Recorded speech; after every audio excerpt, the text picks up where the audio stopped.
ये इलेक्शन इस चीज को बताते हैं कि जब लोगों के लिए काम किए जाते हैं, लोगों के लिए स्कीमें बनाई जाती हैं और उस पर अच्छा काम होता है तो लोग जो है वो गवर्नमेंट को वोट डालते हैं। भारतीय जनता पार्टी ने एंटी इनकम्बेंसी फैक्टर का जो एक कौवा बन के रखा हुआ है पॉलिटिक्स में, उसको हराया है। हमने बताया है कि अगर गवर्नमेंट ने काम अच्छे किए हों तो एंटी इनकम्बेंसी फैक्टर जो है वो कोई मैटर नहीं करता। जहां पे हमारी गवर्नमेंट थी वहां पे हम मजबूती के साथ वापस आए हैं।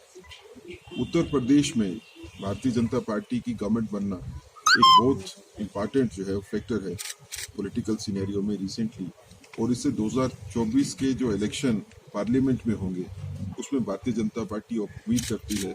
कि जितनी मेजॉरिटी के साथ हम पिछली बार पार्लियामेंट में आए थे उससे ज़्यादा बेहतर परफॉर्मेंस जो है हमारी पार्लियामेंट में होगी और मोदी जी के नेतृत्व में एक बार दोबारा भारतीय जनता पार्टी जो है वो गवर्नमेंट बनाएगी। तो यहाँ पे भी जैसे डिलिमिटेशन प्रोसेस जो है वो ऑलमोस्ट कंप्लीट हो चुकी है, और डिलिमिटेशन प्रोसेस जो है उसके ख़त्म होने के बाद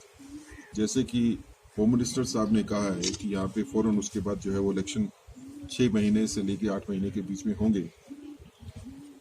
तो जैसे इलेक्शन कश्मीर में होते हैं, मुझे लगता है कि जितना पॉलिटिकल पार्टीज की रिस्पॉन्सिबिलिटी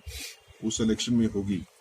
उससे ज्यादा रिस्पॉन्सिबिलिटी जो है वो वोटर्स की होगी, खासकर कश्मीर के वोटर्स की। कश्मीर में वोटर्स को अब ये डिसाइड करना है कि यहाँ पे किस किस्म की गवर्नमेंट बनेगी जम्मू कश्मीर। क्या यहाँ पे वही गवर्नमेंट बनेगी जो लोगों के खून बहाने का काम करती रही है, लोगों को गुमराह करने का काम करती रही है,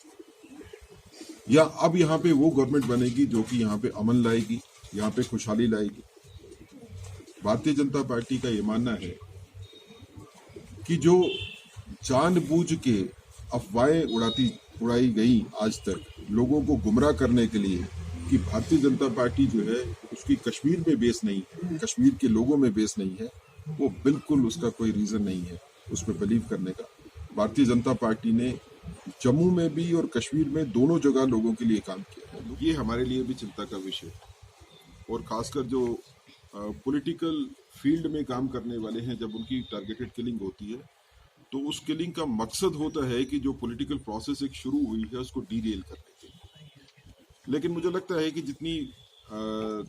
अच्छे तरीके से सिक्योरिटी फोर्सेस और एजेंसीज काम कर रही हैं, आने वाले दिनों में हम इसको कंट्रोल करने की पोजीशन में आ जाएंगे। और जनरली अगर आप कहें तो माहौल जो है वो इलेक्शन करवाने के लिए है।